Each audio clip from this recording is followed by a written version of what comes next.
Now, as we've reported on numerous times, South Korea has its well-documented issues with household debt. But it seems people in this country aren't alone in being saddled with some really costly mortgages. Seung-jae reports. While household debt has come down in the United States, the UK, and many European countries, 10 nations have been identified as having high and quickly rising household debt levels as a share of their GDP, and the group includes South Korea.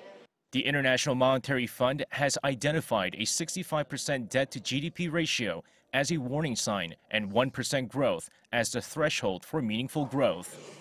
South Korea's household debt growth is more than 10 times higher than that marker, with its debt-to-GDP ratio increasing at over 10%.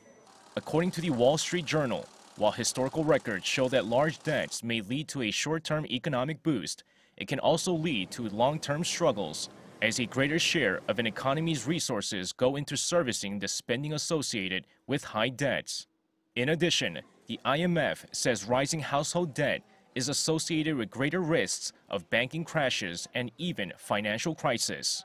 At the top of the group, Switzerland's debt-to-GDP ratio has climbed to more than 127%, while Norway is faced with the biggest increase in debt over the past 3 years at 15%. Despite the concerns, experts remain optimistic. They say the countries on the list are better prepared and are less likely to have a massive cataclysm similar to the one that crashed the U.S. market and triggered the global financial crisis about a decade ago. Seung-jae, Arirang News.